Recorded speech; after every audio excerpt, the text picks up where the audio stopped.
موضوع الدرس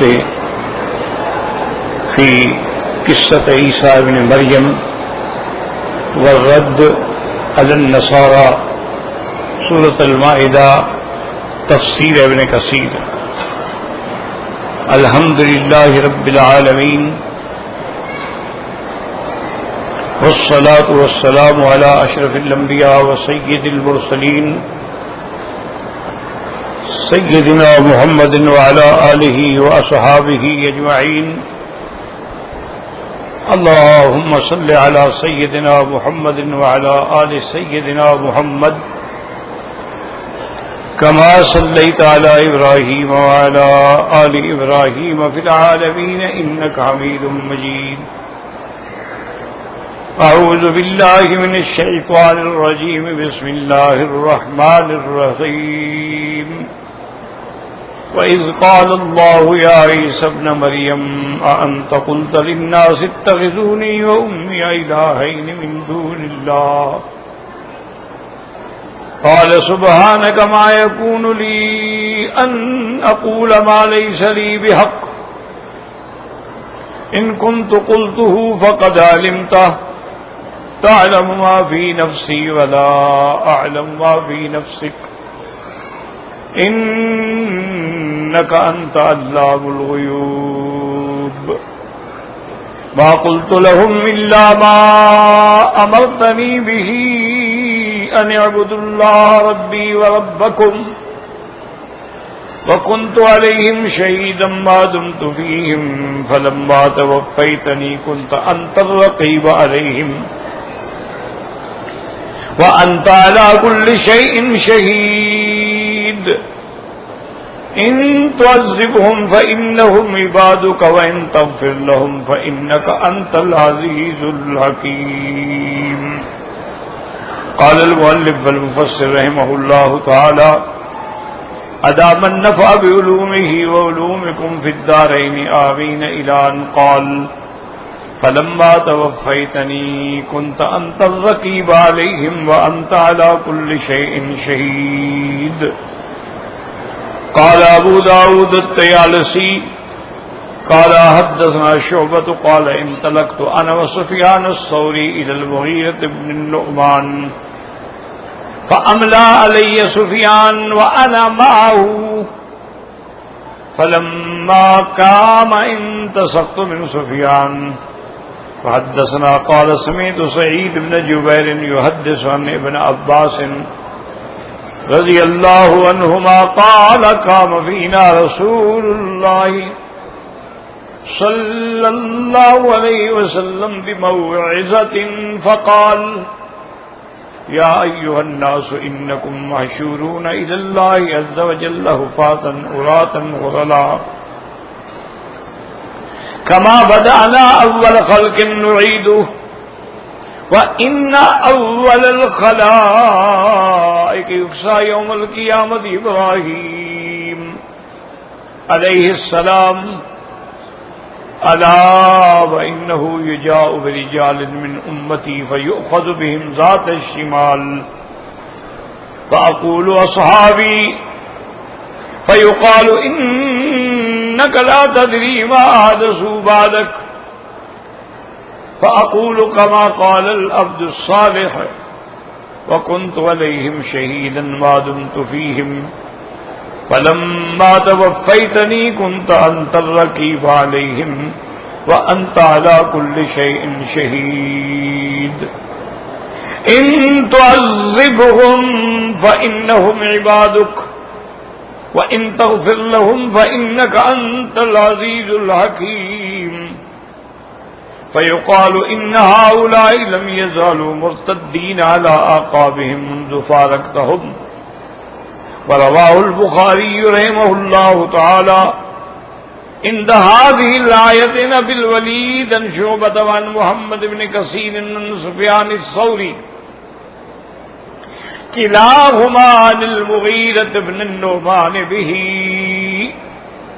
اب مفسر رحمۃ اللہ علیہ اس آیت کی تفسیر میں بیان فرماتے ہیں ابو داؤد الطیالسی فرماتے ہیں کہ ان کو شعبہ نے حدیث بیان کی وہ فرماتے ہیں کہ انطلقت انا میں سفیان ثوری ہم حضرت مغیرہ بن النعمان کی خدمت میں گئے، فاملا علیہ سفیان، حضرت سفیان لکھواتے رہے،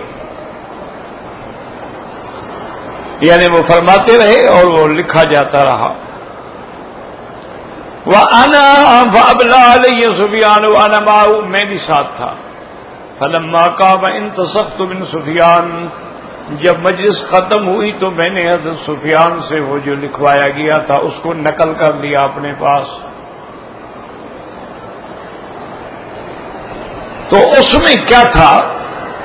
وَحَدَّثَنَا قَالَ سَمِعْتُ سَعِيدَ بْنَ جُبَيْرٍ يُحَدِّثُ عَنْ ابْنِ عَبَّاسٍ، کہ حضرت سعید ابن جبیر نے حضرت ابن عباس سے لیا ہے۔ حضرت ابن عباس فرماتی ہیں کہ قام فینا رسول اللہ صلی اللہ علیہ وسلم بموعظۃ، حضور پاک کھڑے ہوئے اور انہیں واعظ فرمایا، اور اس میں یہ بھی فرمایا کہ یا ایھا الناس انکم محشورون الی اللہ عز وجل حفاۃ عراۃ غرلا، اور میں لوگوں خبردار قیامت والے دن جب تم قبروں سے اٹھو گے، حفاۃً پاؤں میں جوتی نہیں ہوگی، عراۃً ننگے ہوں گے، کپڑا نہیں ہوگا بدن پہ، اور غرلن، غرلن کا معنی ہے کہ جیسے بچہ پیدا ہوتا ہے تو اس کے آلہ تناسل کے آگے جو چمڑا ہوتا ہے اس کو کہتے ہیں غرل، وہ پھر اس کو کاٹتے ہیں، اس کا ختنہ کرتے ہیں، ختنے سے پہلے جو بڑا ہوا چمڑا اس کو کہتے ہیں، کہ اسی حالت میں کما بدانا اول خلق نعیدہ، جیسے کہ ہم نے تم کو پیدا کیا اسی طرح اٹھائیں گے، کہ جیسے تم ماں کے پیٹ سے پیدا ہوئے تو نہ جوتا تھا نہ کپڑا تھا اور نہ آپ کا ختنہ ہوا تھا۔ وَإِنَّ أَوَّلَ الْخَلَائِقِ يُحْشَرُ يَوْمَ الْقِيَامَةِ ابراہیم علیہ السلام، تمام مخلوقات میں سے قیامت والے دن سب سے پہلے جن کو لباس پہنایا جائے گا وہ حضرت ابراہیم علیہ السلام ہوں گے۔ اب اس میں سمجھیں کہ اس حدیث مبارک میں، اور یہ صحیح حدیث مبارک ہے، کہ آدمی قیامت میں جب اٹھیں گے تو اسی طرح اٹھیں گے جیسے ماں کے پیٹ سے پیدا ہوئے، نہ جوتا نہ کپڑا نہ ختنہ۔ اچھا، ایک دوسری حدیث مبارک میں ہے کہ ایک صحابی رضی اللہ تعالی عنہ کی والدہ فوت ہوئی تو انہوں نے فرمایا کہ بھئی کوئی اچھا کپڑا لے کے آؤ کفن کے لیے، تو اچھے کپڑا منگائے اور فرمایا کہ چونکہ حضور نے فرمایا ہے کہ آدمی جب قیامت سے اٹھے گا تو انہی کپڑوں میں اٹھے گا جس میں دفن دیا جائے گا۔ اب یہ دو حدیثیں اور دونوں صحیح ہیں۔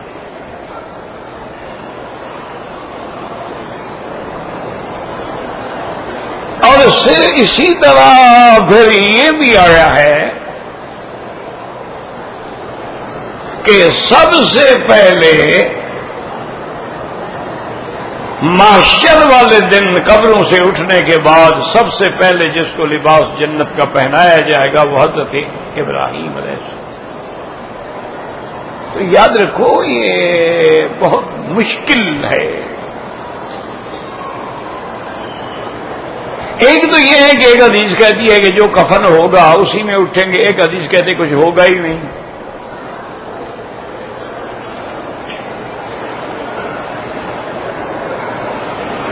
اسی لیے ایک دن سیدہ عائشہ طاہرہ عفیفہ صدیقہ بنت صدیق رضی اللہ عنہا نے حضور سے سوال کیا کہ یا رسول اللہ، فرماتے ہیں کہ قیامت والے دن ہر آدمی ایسے اٹھے گا، تو قبرستان جو ہے اس میں ایک مرد کی قبر ہے، پھر عورت کی ہے، پھر مرد کی ہے، ادھر عورت کی ہے، وہ اجنبی ہے، کوئی رشتہ نہیں، کچھ نہیں، کوئی تعلق نہیں، علاقہ نہیں، تو قیامت میں جب اٹھیں گے ننگے کھڑے ہوں گے، مرد بھی عورتیں بھی۔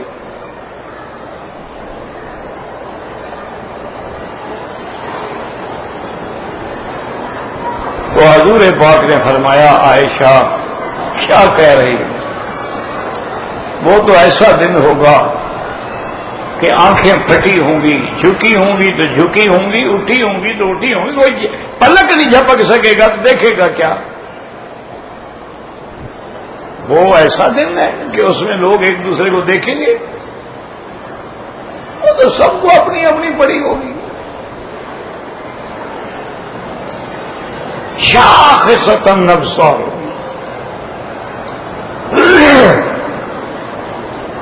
لیکن وہ بات تو اسی طرح رہ گئی نا. تو اس لیے محدثین نے، فقہاء نے، علماء نے، اللہ ان کی قبروں پہ کروڑوں رحمتیں فرمائے، انہوں نے کہا وجہ یہ ہے کہ جب اٹھیں گے تو اس وقت تو ایسے ہوں گے وفاتن ولاتن، پھر جو کفن تھا وہی ان پر ڈالا جائے.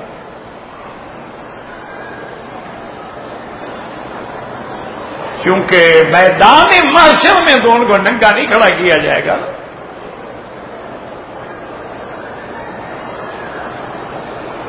ہاں ایک دفعہ ان کو جھلک دکھا دی جائے گی کہ جیسے ہم تم کو پہلے پیدا کیا آج بھی اسی طرح کھڑے ہو.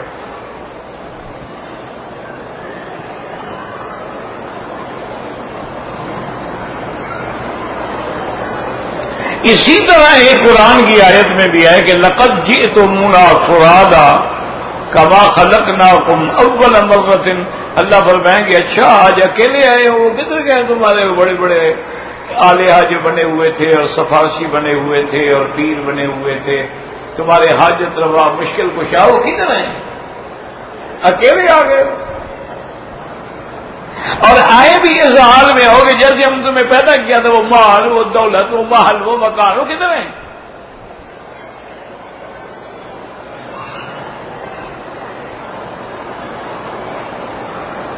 تو اس لیے یہ بات تو ہو گئی کہ ایک دفعہ اسی طرح اٹھیں گے، پھر جو کسی کا کفن ہے وہ اس کو پہنا ہے.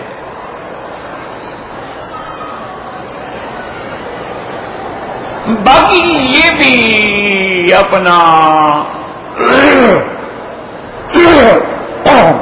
دوسری حدیث بھی مشکل ہے کہ سب سے پہلے جنت کا لباس حضرت ابراہیم علیہ السلام کو پہنائیں گے. افضل تو حضرت محمد مصطفیٰ ہیں صلی اللہ علیہ وسلم. تو اس کے یاد رکھو دو جواب. ایک جواب تو یہ ہے کہ جب یہ واقعہ بیان کیا جائے اس میں حضور کی ذات شامل نہیں ہوتی، حضور کی ذات الگ ہے. یعنی باقی مخلوق میں حضور کے وہاں سوا سب سے پہلے حضرت ابراہیم علیہ السلام کو لباس پہنایا جائے. جیسے سمجھیں کہ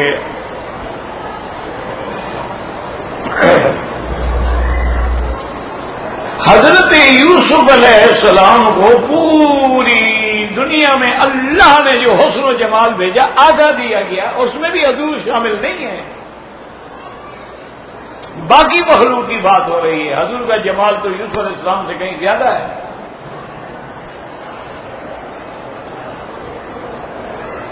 اسی لیے سیدہ عائشہ جو جمال رسول کی صحیح معنی میں دیکھنے والی ہے، وہ فرماتی ہیں کہ اگر مصر کی عورتوں نے یوسف کے بجائے میرے مدنی کا جمال دیکھا ہوتا تو انگلیاں نہ کاٹتی، دلوں پہ چھریاں پھیر دیتی، اسی وقت مر جائے. تو حضور کا جمال الگ ہے. تو لہذا ساری مخلوق میں آدھا حسن حضرت یوسف کو ملے گا، لیکن حضور الگ ہے. کیونکہ حضور پاک کا مقام جو ہے وہ بلند و بالا ہے، اس کو عام مخلوق میں شامل نہیں کیا جاتا. ایک بات. اور دوسری بات یہ ہے کہ حضرت ابراہیم علیہ السلام کو یہ نہیں ہے کہ پیغمبر بھی کپڑوں کے نہیں، پیغمبر کی تو شان ہی الگ ہے. سے زندہ ہیں.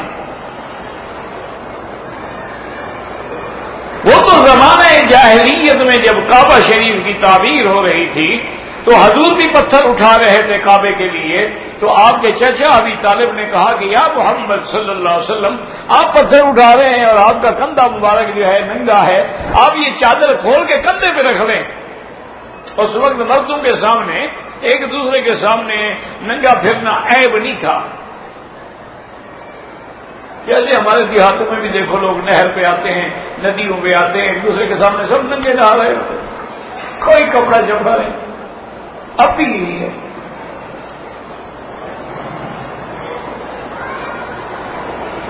تو یہ عیب نہیں تھا. اس دور میں تو عورتیں بھی بغیر کپڑے کے کعبے کا طواف کرتی تھیں.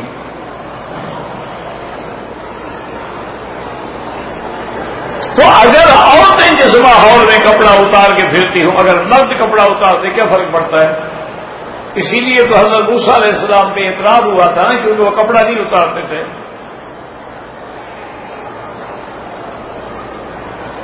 حضور پاک نے فرمایا یا امی مجھے اسی طرح رہنے دو، میرا دماغ دل ضمیر گوارا نہیں کرتا کہ میں چادر کھولوں. ابھی طالب چاچا تھے، باپ کی جگہ تھے، اور حضور کی تو ابھی جوانی تھی، یعنی ابھی آپ کی مسیں جو تھیں وہ پھوٹ رہی تھی. تو ابھی طالب نے آگے چادر پکڑ کے اتار دی حضور کی. اغمی علی رسول اللہ، حضور بے ہوش ہو گر گئے. ابو طالب نے کہا ہاں ان ابنی ھذا لشان، میرے اس بیٹے کا کوئی اور مقام ہے جس کو ہم سمجھ نہیں پائے ہیں. اس نے کپڑا پھر ڈال دیا. تو جس کو اللہ نے زمانے جاہلیت میں بھی کپڑا نہیں اترنے دیا، ان کو قبروں سے ننگا کھڑا کریں گے؟ بات سمجھو. انبیاء کا تو مقام ہی الگ ہے.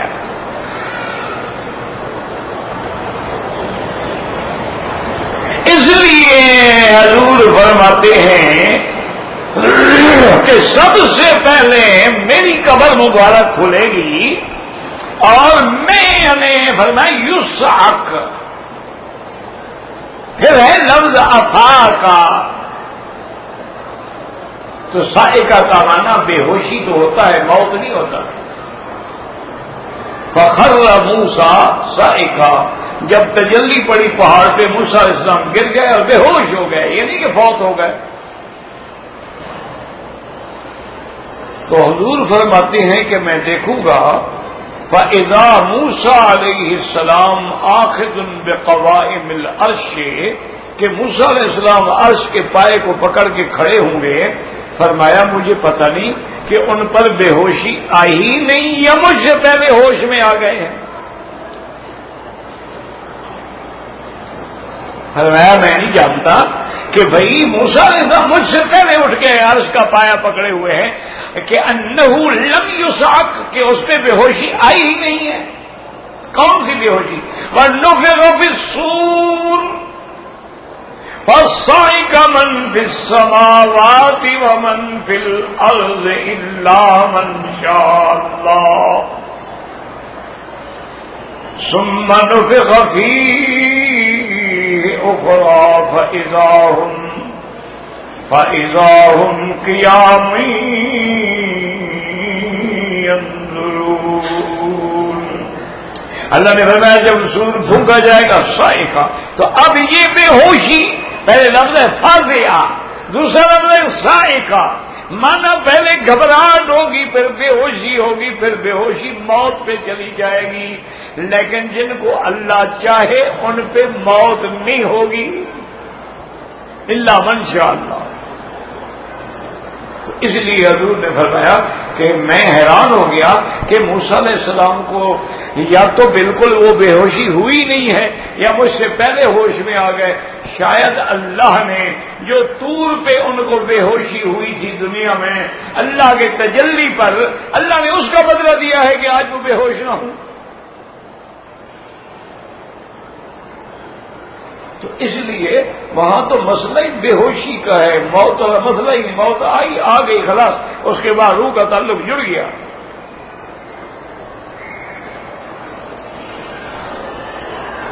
اور اسی لیے حضور نے فرمایا کہ ابراہیم علیہ السلام کو شاید اس لیے سب سے پہلے لباس پہنایا جائے گا لِأَنَّهُ أَوَّلَ مَنْ جُرِّدَ فِي سَبِيلِ اللَّهِ، اللہ کی توحید کے لیے دنیا میں جس کے کپڑے اتار کے بغیر کپڑوں کے آگ میں ڈالا گیا، آج اللہ اس کا بدلہ دیں گے کہ پہلے ابراہیم کو جوڑا پہناؤ۔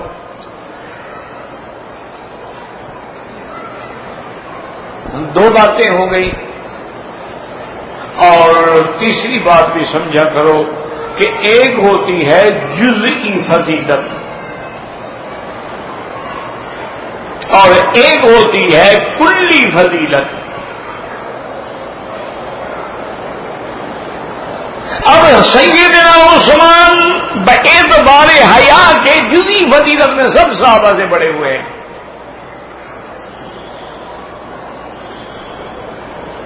جزئی فضیلت جیسے صبر کے بارے میں اللہ نے فرمایا کہ ایوب علیہ السلام کو ہم نے صبر والا پایا، وہ صبر میں بڑے ہوئے ہیں۔ حضرت سلیمان علیہ السلام کو اللہ نے علم عطا فرمایا، علمنا منطق الطیر، پرندوں کی بھی بولیاں سکھلا دی اور جانوروں کی بھی، حشرات الارض کی بھی بولیاں سکھلا دی۔ یہ معنی نہیں کہ صرف پرندوں کی بولیاں سکھلائیں، معنی یہ ہے کہ ہوا میں اڑنے والے پرندے جن کو کوئی نہیں جانتا ان کی بھی بولیاں سکھلا دی، تو باقی جو زمین پہ حشرات ہیں ان کی بھی اسی لیے تو آپ نے چیونٹی کی بات سمجھ لی نا۔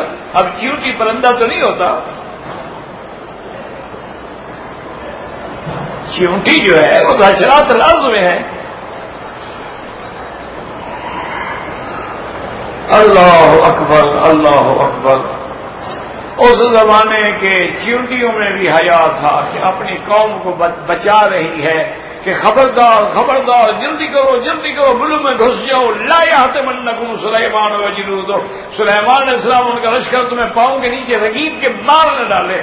آج کے لیڈر وہ ہیں جو قوم کو مرواتے ہیں۔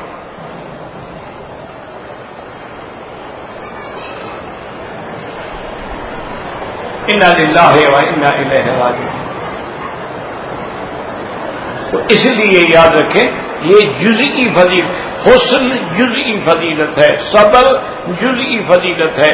جب ساری فضیلتوں کو جمع کرو گے تو انبیاء میں سب سے افضل محمد مصطفیٰ۔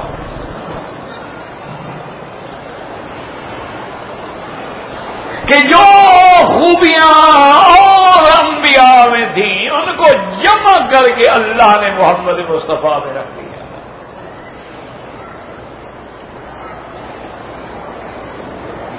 اسی طرح جب جزئی فضیلتیں دیکھو گے تو فیصلے کی جرت جو ہے علی کے اندر ہے، شجاعت جو ہے عمر کے اندر ہے، حیا جو ہے عثمان کے اندر ہے، لیکن فضیلت کلی جو ہے وہ ابو بکر صدیق کے اندر رضی اللہ۔ لہذا وہ افضل ہیں تمام صحابہ رضوان اللہ علیہم اجمعین۔ تو اس لیے ہمیشہ یاد رکھیں کہ ابراہیم علیہ السلام کو ایک شان اللہ نے دی ہے، لیکن افضل سیدنا محمد مصطفیٰ۔ اچھا، بعض علماء نے اور بعض اولیاء اللہ نے یہ تفسیر کے اس بارے میں ایک اور نقطہ بھی بیان کیا ہے۔ انہوں نے کہا جی کپڑے تو اس کو پہنائے جائیں گے نا جس کے اترے ہوں گے، حضور کے تو اترے ہی نہیں، تو لہذا ان میں وہ اول ہیں جن کے کپڑے اترے ہیں۔ جن کا اترا ہی نہیں ہے اس کا تو مسئلہ ہی کوئی نہیں ہے۔ اب حضور پاک نے اسی حدیث میں یہ بھی بیان فرمایا کہ میں حوض کوثر پہ ہوں گا، اللہ کے کعبے میں بیٹھے ہو، سرزمین حرم میں بیٹھے ہو، محبت الوحی میں بیٹھے ہو، دل سے دعا کر لو کہ اللہم اسقنا من حوض نبی کی، یا اللہ ہمیں بھی حوض کوثر سے حضور کے ہاتھوں سے جام کوثر نصیب فرمانا، شربتن ہنیتن مریتن لا نظم بعدہا ابدا۔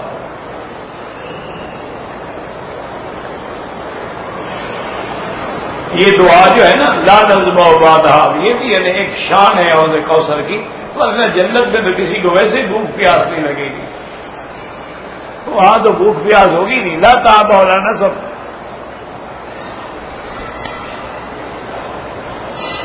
اب حضور پاک فرماتے ہیں، رحمت دو جہاں فرماتے ہیں صلی اللہ علیہ وسلم کہ میں حوض کوثر پہ ہوں گا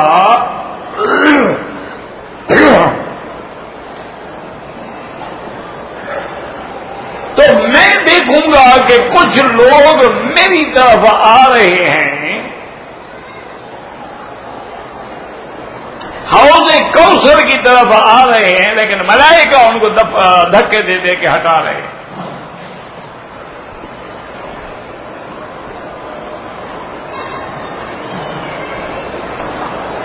حضور فرماتی ہیں کہ میں ملائکہ کو کہوں گا کیوں ہٹاتے؟ ہاؤلائی صحابی، یہ تو میرے صحابی ہیں، میرے ماننے والے، میرے دیکھے والے لوگ ہیں، ان کو کیوں ہٹا رہے ہو؟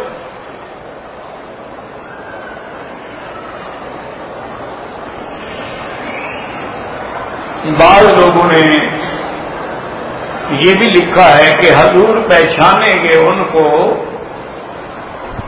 باوجہ وضو کے، کہ حضور کی حدیث ہے کہ میری امت جو ہے غرم محجلین، کہ جیسے ایک گھوڑا ہوتا ہے نا سیاہ لیکن چار پاؤں اور پیشانی میں سفیدی ہوتی ہے، ابلق جسے کہتے ہیں، میری امت کے بھی اعضاء جن پہ وضو کرتے ہیں نا یہ قیامت والے دن روشن ہوں گے، چمکتے ہوں۔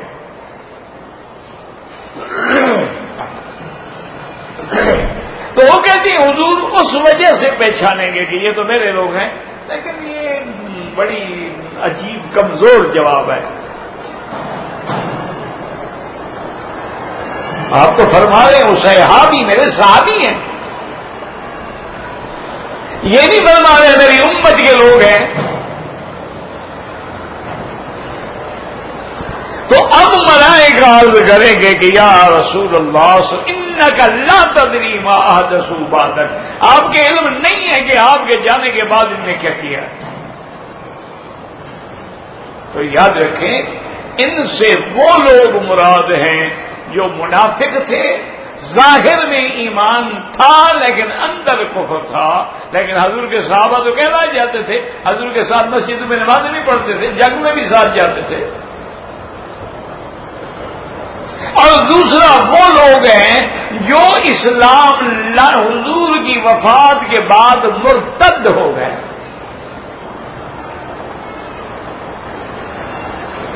جیسے مسیلمۃ الکذاب جس نے جھوٹی نبوت کا دعویٰ کیا، اس سے لوگ مل گئے، 70,000 اس کی فوج تھی اس زمانے میں۔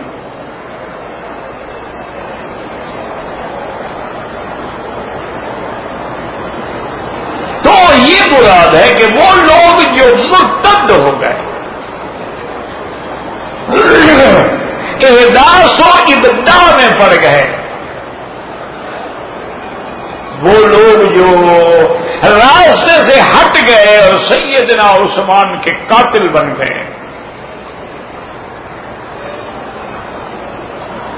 ان میں بھی تو بڑے بڑے لوگ تھے نا حضرت عثمان کے قتل میں، کچھ دھوکے میں آ گئے، کچھ سبائی تحریک کا شکار ہو گئے۔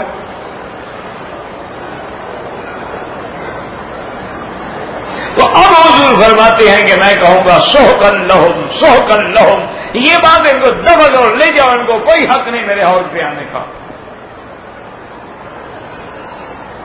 تو اس لیے علماء کہتے ہیں یاد رکھو کہ بڑے سے بڑا گناہگار بھی ہو اللہ کی رحمت سے حضور کے ہاتھوں سے کوثر ملے گا، لیکن مرتد ہے یا مبتدی ہے یا اصحاب الہوا ہے، بدعتی ہے، اس کو نہیں ملے گا حضور کے ہاتھوں سے حضور کوثر۔ اس نے تو دین بدل ڈالا، دین کے اندر نئی نئی چیزیں پیدا کر دی۔ اس لیے آیا ہے، فرماتے ہیں کہ میں بھی پھر قیامت والے دن جب کہا جائے گا کہ محمد مصطفیٰ آپ کو پتہ نہیں ہے تو میں بھی وہی کہوں گا کما قال العبد الصالح، جیسے حضرت عیسیٰ علیہ السلام نے کہا تھا فلما توفیتنی کنت انت الرقیب علیہم وانت علی کل شیء شہید، کہ یا اللہ جب آپ نے مجھے اٹھا لیا، مجھے آپ نے موت دے دی، تو پھر مجھے تو پتہ نہیں میرے بعد کیا ہوا۔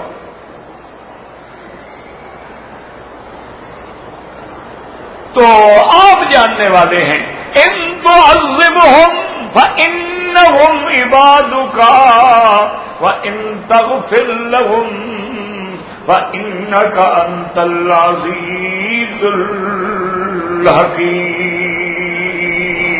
یاد رکھیں کیا مانا، اگر آپ ان کو عذاب دیں تو آپ کے بندے ہیں، اس میں کوئی شک ہے، سب مخلوق ہے اللہ کی، اور اگر بخش دیں تو قیامت میں تو بخشش ہوگی ہی نہیں۔ جن کو بخشا جانا ہے اور دنیا میں بخشا جانا ہے، قیامت میں لاکھ معافی مانگو، لاکھ توبہ کرو، کیا فائدہ ہے؟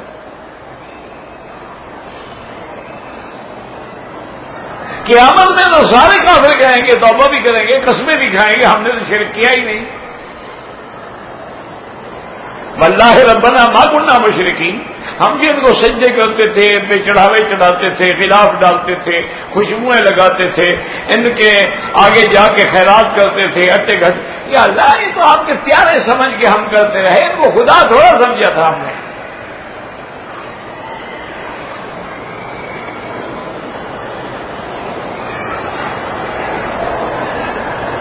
تو اس لیے ہمیشہ یاد رکھیں کہ یہاں اللہ کے پیغمبر نے کہا ہے کہ اگر اللہ بخش دیں آپ غالب ہیں، حکمت والے ہیں، اور ابراہیم علیہ السلام نے کیا کہا تھا کہ من تبعنی فإنہ منی، جس نے میری پیروی کی وہ تو میری جماعت میں سے ہے، ومن عصانی، اور جس نے میری نافرمانی کی فإنک غفور الرحیم، آپ بخشنے والے ہیں اور مہربان ہیں۔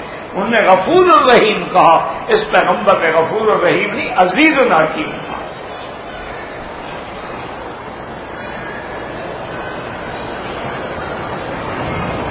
اس کی وجہ یہ ہے کہ حضرت ابراہیم نے تو دنیا میں دعا مانگی تھی نا، تو دنیا میں اللہ چاہے کافر کو بخش دے، گنہگاروں کو بخش دے، جس کو چاہے بخش دے، مہربان۔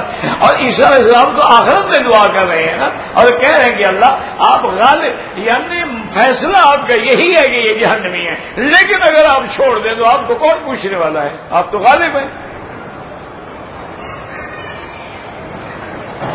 اچھا، بعض علماء نے اس کی ایک اور تقریر بھی کی ہے، وہ کہتے ہیں ایک خلف فی الوعد ہوتا ہے، ایک خلف فی الوعید ہوتا ہے۔ ویسے تو یاد رکھو اللہ خلف فی الوعد ہر چیز سے پاک ہے، لا یخلف اللہ المیعاد، اللہ منزہ ہے، جو بھی صفت نقصان ہو اللہ اس سے پاک ہے۔ وہ اس طرح تقریر کرتے ہیں، وہ کہتے ہیں کہ وعدہ خلافی کرنا جو ہے یہ تو بری بات ہے، لیکن اگر کسی کو سزا دینے کا فیصلہ کر کے بادشاہ بخش دے تو یہ اچھی بات ہوتی ہے، یہ بری بات نہیں ہوتی۔ حکم دے دیا کہ بھئی اس کو سزا موت دو، اور صبح بلایا چھوڑ دو، اس کو چھوڑ دو، تو حالانکہ فیصلہ تو بدل گیا کہ فیصلہ تھا سزا موت دینے کا، لیکن معاف کر دیا، تو یہ صفت شان ہے کہ موت کے مستحق جو ہیں ان کو بھی معاف کر دیا جائے۔ تو اس لیے پیغمبر کہیں گے کہ یا اللہ اگر آپ ان کو معاف کر دیں تو یہ بھی آپ کا غلبہ ہے، غلبہ شان ہے اور حکمت ہے، آپ کی صفت میں کوئی نقصان نہیں آئے گا۔ اچھا، دوسری بات یہ بھی یاد رکھیں، کبھی کبھی یہ بھی ہوتا ہے کہ کوئی تکڑا قبیلہ ہو نا جی، جرم کرے تو بادشاہ ڈر سے بھی چھوڑ دیتے ہیں کہ چھوڑ دو، ان کو چھوڑ دو، احسان کرو تاکہ یہ خاموش ہو جائیں، کیونکہ یہ بعد میں بدلہ لے سکتے ہیں۔ تو اس طرح اللہ آپ سے تو کوئی بدلہ نہیں لے سکتا، آپ تو اگر ان کو چھوڑ دیں تو آپ تو غالب ہیں، آپ تو ہر حال میں غالب ہیں، آپ کو تو کوئی خوف نہیں۔ اس لیے کہا عزیز الحکیم، اور ایک صحیح حدیث میں ہے کہ قام رسول اللہ صلی اللہ علیہ وسلم بآیت، حضور پاک ساری رات ایک آیت پڑھتے رہے اور قیام میں بھی وہی پڑھتے رہے، رکوع میں بھی وہی پڑھتے رہے، سجدے میں بھی وہی پڑھتے رہے، ان تعذبهم فإنهم عبادك وإن تغفر لهم فإنك أنت العزيز الحكيم۔ ساری رات حضور اسی آیت پہ کھڑے رہے۔ جب فارغ ہوئے حضور رونے لگ گئے۔ اللہ نے جبریل بھیجا کہ جا کے پوچھیں، اللہ جانتے ہیں لیکن نظام یہی ہے کہ فرشتہ بھیج کے پوچھا جاتا ہے۔ اللہ نے جبریل بھیجا کہ میرے مدنی سے پوچھیں کہ حضور آپ کیوں رو رہے ہیں؟ جب جبریل آئے تو کہا اللہم امتی، اللہم امتی، یا اللہ میں اپنی امت کے لیے رو رہا ہوں۔ مسلمانوں ایمان سے تم بھی کبھی حضور کی محبت میں روئے ہو؟ بیوی بچوں کے لیے تو بڑا روتے ہو، 6 مہینے بیوی نہ ملے تو رات کو نیند نہیں آتی، اولاد نہ ملے تو روتے ہو۔ کبھی حضور کے عشق میں بھی کبھی آنسو بہائے؟ اللہ وہ خوش نصیب ہوں گے، ورنہ آپ جیسے میرے جیسے تو بڑا مشکل ہے۔ یہ شان ہے نبی رحمت کی کہ حضور امت کے لیے رو رہے ہیں۔ اللہم امتی، اللہم امتی۔ اللہ فرمائیں گے جبریل میرے مدنی کو بتلا دیں کہ آپ کا رب سلام فرماتے ہیں اور فرماتے ہیں ہم تیری امت کے بارے میں تیری شفاعت قبول کریں گے۔ اللہ اکبر، اللہ اکبر، اللہم ارزقنا شفاعت نبیک و حبیبک محمد صلی اللہ علیہ وسلم۔ اور ایک بات یاد رکھو کہ حضور شفاعت بھی ہم گناہ گاروں کی کریں گے، نیکوں کو تو سفارش کی ضرورت ہی نہیں ہے، نیکوں کو شفاعت کی کیا ضرورت ہے؟ بھائی سفارش تو گناہ گار کی جاتی ہے، یہ غلطی ہو گئی معاف کر دیں، یہ غلطی ہو گئی معاف کر، تو شفاعت ہوگی گناہ گاروں کی۔ اللہ اکبر، اللہ اکبر، اللہ اکبر۔ ایک اللہ والے نے کیا بڑی بات کی ہے، وہ کہتے ہیں کہ مولا میں گناہ گار ہوں، قیامت والے دن اگر چاہیں تو مجھے بخش دیں، چاہیں تو جہنم میں ڈال دیں، حضور کے سامنے میرے گناہ کریں، میں اپنے نبی کے سامنے کیسے شرمندہ ہوں گا اگر نبی نے کہہ دیا کہ تمہیں میری شکل بھی پسند نہیں تھی، داڑھی منڈاتے رہے، بڑے عاشق بنتے تھے تم، میرے نام پہ جھنڈیاں لگاتے تھے، میلاد مناتے تھے، لیکن تمہیں تو میری شکل بھی پسند ہے، تمہیں تو میرا لباس بھی پسند نہیں، تم تو جین پہننے والے لوگ ہو، اور جین ایسی بلا ہے جین بدل ڈالتی ہے۔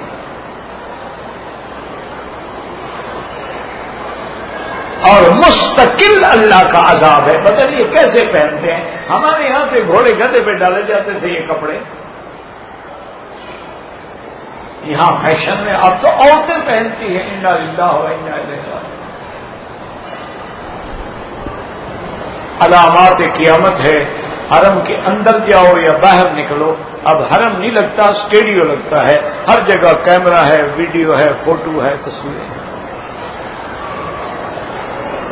انا للہ و انا الیہ راجعون، اور کیا کہہ سکتے ہیں؟ نہیں کہہ سکتے۔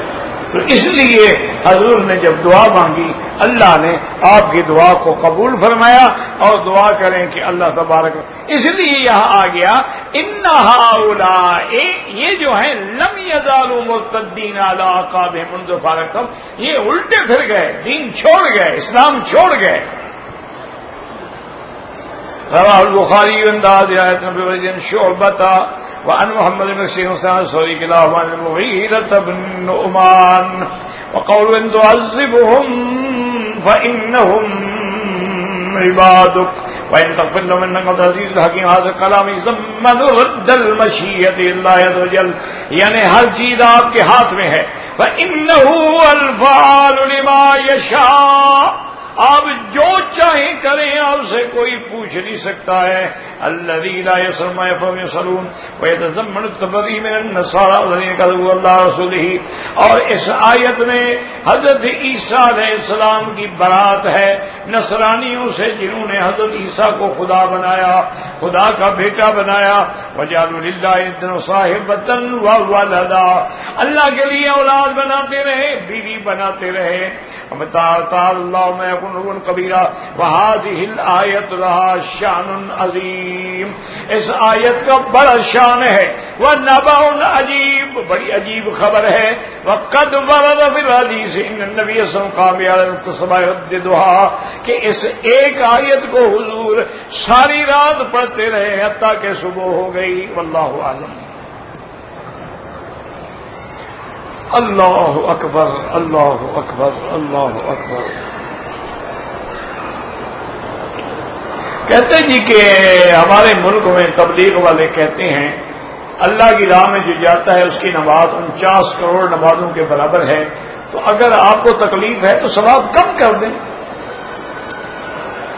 کوئی کانٹا لگا دیں نا، ٹکا لگا دیں، 49 کے بجائے 4 لکھ دو، 9 کاٹ دو. اللہ کے بندے، ضعیف روایات میں آتا ہے جیسے دیکھو نا حرم میں نیکی کرو 1 کی لاکھ، ٹھیک ہے. اگر حج پہ پیدل جاؤ تو 1 قدم پہ 700 حرم کی نیکی ملے گی. 700 کو اب لاکھ سے ضرب دو کتنا بنتی ہے. اس لیے جب دین کے لیے نکلو گے اس کا مقام ہی الگ ہے، اس کا ثواب ہی الگ ہے. اصل بات تو دین ہے. دین نہیں ہوگا تو نماز کہاں سے پڑھو گے، روزہ کہاں سے رکھو گے، حج کیسے کرو گے، کعبے کا طواف کرو گے. اصل چیز تو دین ہے، اصل چیز تو علم ہے، اصل چیز تو معرفت ہے. بس ان لوگوں کو بھائی ایک بات یاد رکھو، اگر کوئی دین کا کام نہ کرنا چاہے نا، نہ کرو، لیکن اعتراض نہ کیجیے. کبھی آدمی اللہ والوں پر اعتراض کرنے کی وجہ سے محروم ہو جاتا ہے، اور اللہ کے نیک بندوں کی توہین کرنا، اعتراض کرنا جو ہے یہ اللہ سے دشمنی کے برابر ہے. نہیں جاتے ہو نہ جاؤ، ان کی بات نہیں مانتے ہو نہ مانو. لوگوں نے انبیاء کی بات نہیں مانی ہے تو ان کی نہیں مانیں گے تو کیا ہو جائے گا. نماز جنازہ میں سورۃ فاتحہ پڑھنا جو ہے حنفی مسلک میں ضروری نہیں ہے، کیونکہ یہ دعا ہے، نماز نہیں دعا ہے. ورنہ کوئی نماز بغیر رکوع سجود کے ہوتی ہی نہیں. اور صحیح حدیث میں ہے کہ حضرت ابو ہریرہ سے روایت ہے کہ پہلی رکعت میں ثنا ہے، دوسری میں درود ہے، تیسری میں دعا ہے. اور یہی طریقہ ہے دعا کا کہ پہلے اللہ کی حمد و ثنا بیان کرو، حضور پہ درود شریف پڑھو، پھر اللہ سے مانگو. لیکن حنابلہ اور شوافی کے نزدیک چونکہ لفظ نماز آ جاتا ہے اس لیے وہ فاتحہ پڑھتے ہیں، تو ہمیں تو ان پر کوئی اعتراض نہیں.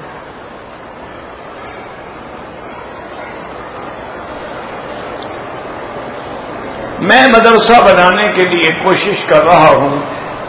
دیکھیں میرا بھائی، اللہ کے کام کے لیے جب آدمی کوشش کرتا ہے نا، نیت خالص ہو تو اسباب خود بخود بن جاتے ہیں. اس کا کوئی فکر نہ کریں. اگر تیری نیت ٹھیک ہے نا، اللہ خود بنا دیں گے، فکر نہ کریں. تو یہ پتہ بھی نہیں لگے کہاں سے بن گیا.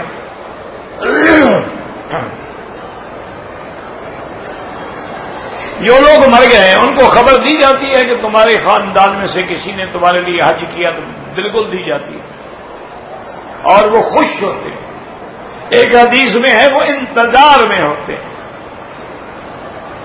ایک حدیث میں ہے کہ بعض مایوس بیٹھے ہوتے ہیں ارواح جو ہیں، تو دوسرے کہتے ہیں کیا وجہ ہے؟ اس نے کہا میرا کوئی نہیں جو میرے لیے دعا کرے. بالکل پہنچ، ہر چیز پہنچی.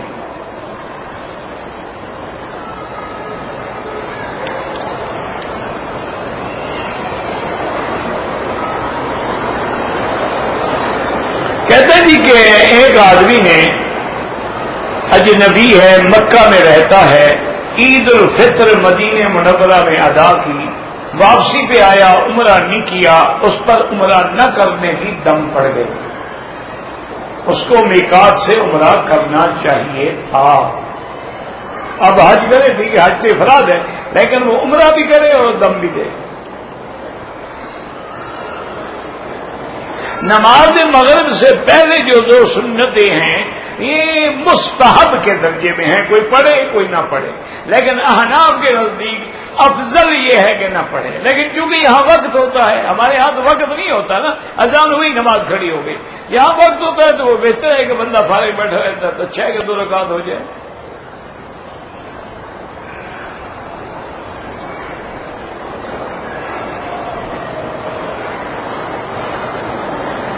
کہتے جی کہ امام شافعی کے نزدیک نماز جمعہ کی ادائیگی کے لیے 40 آدمیوں کا ہونا لازمی ہے۔ حضور نے 12 آدمیوں کے ساتھ نماز جمعہ کی ادائیگی فرمائی، ایسا کیوں ہے؟ مہربانی کر کے مجھے یہ دونوں حدیثیں لکھیں۔ نیچے آپ نے لکھا نا صحیح بخاری، وہ بخاری شریف کی حدیث لکھیں کہ حضور نے 12 آدمیوں کے ساتھ جمعہ پڑھایا۔ حضور نے قباء میں کیوں نہیں پڑھایا؟ مسجد بنی عوف میں جا کے جمعہ پہلا کیوں پڑھایا؟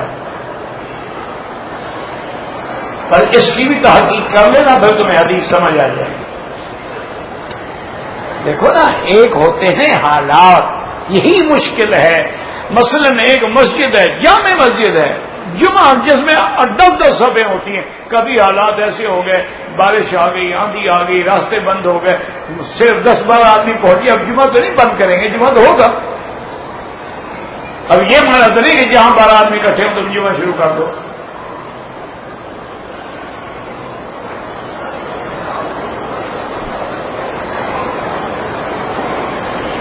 حضور کی سنت ایک ہے، چاروں اماموں کے رائے مختلف ہے، یہ بالکل غلط ہے، تمہارا دماغ مختلف ہے، اس کے پرزے ڈھیلے ہو گئے ہیں۔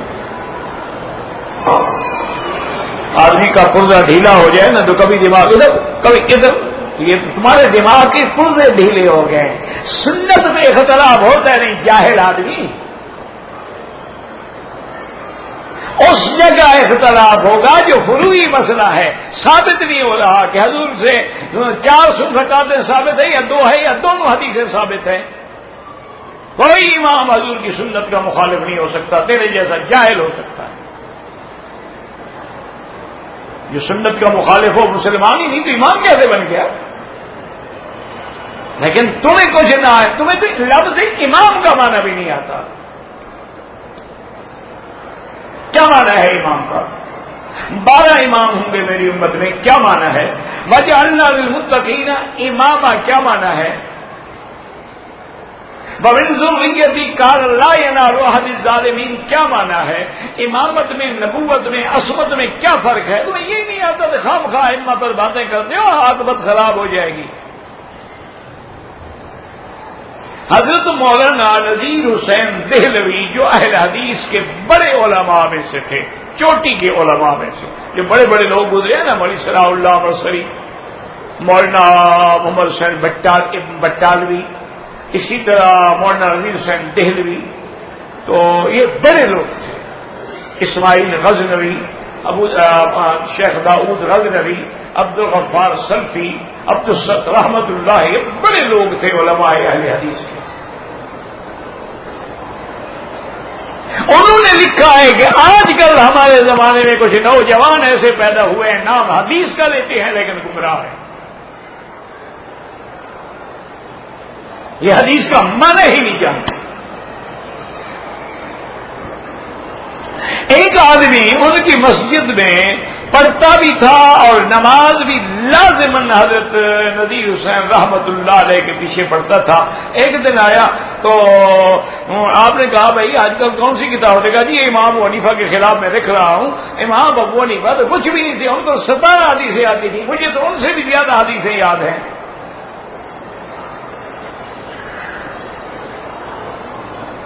آپ نے کہا توبہ کرو، استغفار کرو، چلا گیا۔ تو حضرت شیخ نے فرمایا اپنے طالبوں کو، معلوم ہوتا ہے یہ بندہ گمراہ ہو کے دین سے ہٹ جائے گا اور کفر کی موت پہ مرے گا. انہوں نے کہا کیوں؟ نے کہا امام ابو حنیفہ پہ اعتراض کرنے والے بندے کو اللہ ایمان پہ موت دیں گے. چند دنوں کے بعد وہ قادیانی ہو گیا اور قادیانی ہو کے مرا. من عادی ولیا فقد آذنتہ بالحرب، جو میرے اولیاء سے دشمنی رکھے اللہ فرماتے ہیں میرے ساتھ جنگ کے لیے تیار ہو جائے. یاد رکھو جمیع ائمہ جو ہے فقہا، چاروں امام جو ہیں وہ متبع ہیں کتاب اللہ اور سنت رسول اللہ کے. تمہیں تو حدیث اور سنت کے فرق کا بھی پتہ نہیں ہے تو باتیں کرتے امام شافعی پر.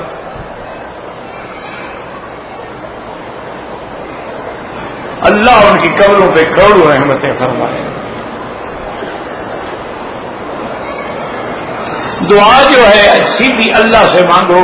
ویسے بعض علماء اجازت دیتے ہیں وسیلے کی کیونکہ ان کے نزدیک انبیاء زندہ ہیں. وہ کہتے ہیں جب زندہ ہے تو زندہ سے وسیلہ پکڑنا جائز ہے، لیکن جمہور یہی کہتے ہیں کہ یہ زندگی جو ہے عالم دنیا کی نہیں ہے.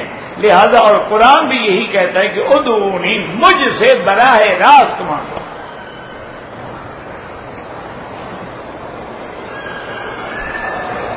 مغرب کی نماز کی جو بعد والی سنت ہے وہ پہلے نہیں پڑھ سکتے.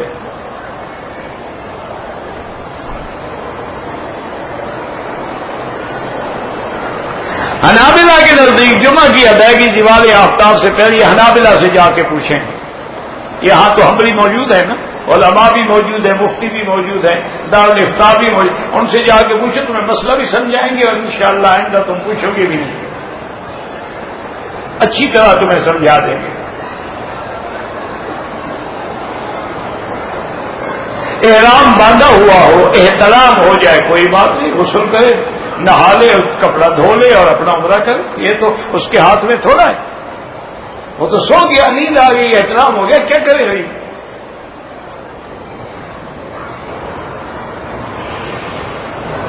بالکل ان احناف کے نزدیک بستیوں میں جمعہ نہیں ہے. پتہ نہیں اس بیچارے کو کوئی بیماری لگ گئی ہے، اللہ خیر کرے، دعا کرو اللہ ہدایت. اچھا قرآن کیا کہتا ہے؟ اذا نودی للصلاۃ من یوم الجمعۃ فاسعوا الی ذکر اللہ وذروا البیع. نماز کے لیے آؤ اور بیچنا چھوڑ دو. دکانیں ہوں گی تو بیچا جائے گا. دیہات میں جب دکان ہی نہ ہو تو پھر فائدہ کیا ہوا؟ اس لیے امام صاحب کہتے ہیں جہاں مارکیٹ ہو، یہاں دکانیں ہوں، بے شراء ہو، آباد ہو، وہاں جمعہ ہوتا ہے. یہ تو قرآن کا مسئلہ ہے.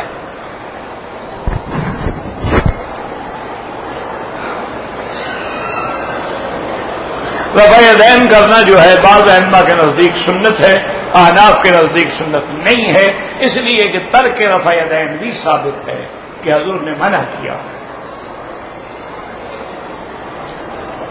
اسی لیے آپ دیکھیں نا محدثین نے دونوں باب باندھے ہیں، رفع یدین کرنے کا بھی نہ کرنے کا بھی.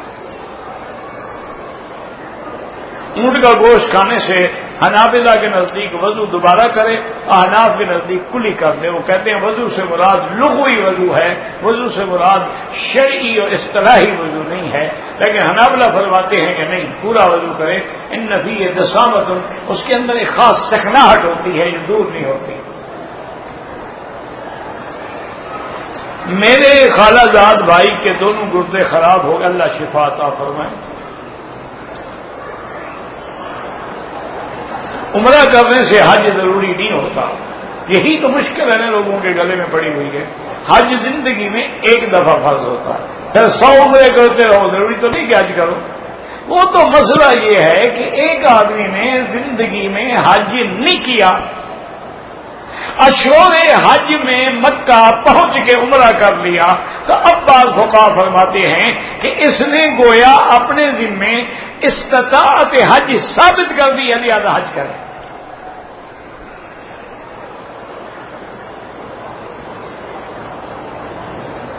ریاض آیا کام سے 15 دن بعد مسجد جیرانہ سے عمرہ کیا تو جرمانہ ہو گیا، دم پڑ گئی. آپ نے آتے ہوئے عمرہ کرنا تھا نا. ہاں امام احمد ابن حنبل رحمۃ اللہ علیہ فرماتے ہیں کہ وہ کام کی نوکری کی ڈپٹی کی نیت سے آیا تھا تو پھر اس پہ جرمانہ نہیں ہے. لیکن امام ابو حنیفہ رحمۃ اللہ بڑے سخت ہیں. وہ کہتے ہیں کہ جی اگر اپنی مرضی پر ہے تو پھر میقات بنانے کی ضرورت ہی کیا تھی. اگر میری مرضی ہے کہ میں کام کے لیے جا رہا ہوں نہیں باندھ یا میں باندھ تو جب میقات مقرر کرنے کی کیا ضرورت ہے. دوسرا یہ ہے کہ کیا حضور پاک بھی کبھی میقات سے بغیر احرام کے آئے ہیں؟ وہ تو صرف فتح مکہ کے موقع پہ آئے ہیں جب احرام نہیں باندھا, اور وہ بھی حضور نے فرما دیا کہ اللہ نے مجھے اجازت دی ہے کہ احرام نہ باندھو. بہرحال دعا کرو, اور میرا ایک مشورہ یاد رکھو, کسی عالم, محدث, امام, ولی, اولیاء اللہ کسی کے بارے میں دل میں کبھی بغض نہ رکھنا, کبھی اعتراض نہ کرنا, ورنہ جو کچھ ہے نا اس سے بھی محروم ہو جائے. اللهم صل على سيدنا محمد وعلى آل سيدنا محمد وبارك وسلم. یا حی یا قیوم برحمتک نستغیث یا ذا الجلال والاکرام یا ذا الجلال والاکرام یا ذا الجلال والاکرام. اللهم سلمنا ولا تسلمنا وامنحنا ولا تمتحنا. اللهم اکرمنا ولا تهنا. اللهم زدنا ولا تنقصنا. اللهم اعطنا ولا تحرمنا. اللهم عسرنا ولا تؤثر علينا. اللهم اجعلنا في زمانك وامانك واحسانك. اللهم اشفنا واشف مرضانا ومرضى من اوصانا واستوصانا ومرضى المسلمين برحمتك يا ارحم الراحمين. اللهم اشفنا واشف مرضانا وارحم موتانا واستجب دعاءنا ولا تخيب رجاءنا برحمتك يا ارحم الراحمين. اللهم يسر امورنا فرج همومنا اقض عنا ديوننا اقض عنا ديوننا لا تجعلنا من القانتين ولا تردنا عن بابك خائبين. یا اللہ بیماروں کو شفا عطا فرما. یا اللہ اس عاجز کی بھی ظاہری, باطنی, روحانی, جسمانی, مانوی بیماریاں اپنی رحمت سے دور فرما دے.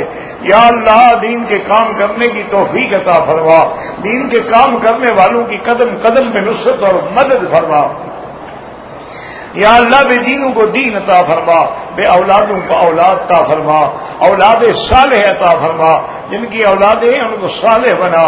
بے روزگاروں کو روزگار عطا فرما, قرض داروں کے قرض عطا فرما. یا اللہ جن کے گھروں میں بچیاں ہیں ان کو صالح رشتے نصیب فرما. یا اللہ بلاد اسلام کی حفاظت فرما, اس بلد الامین کی حفاظت فرما. یا اللہ مسلمان جس ملک میں بھی ہیں ان کی جان, مال, آبرو, عزت کی حفاظت فرما. ربنا آتنا فی الدنیا حسنۃ وفی الآخرۃ حسنۃ وقنا عذاب النار. صلی اللہ تعالی علی خیر خلقہ سیدنا محمد وعلی آلہ وصحبہ اجمعین. اللهم صل علی سیدنا محمد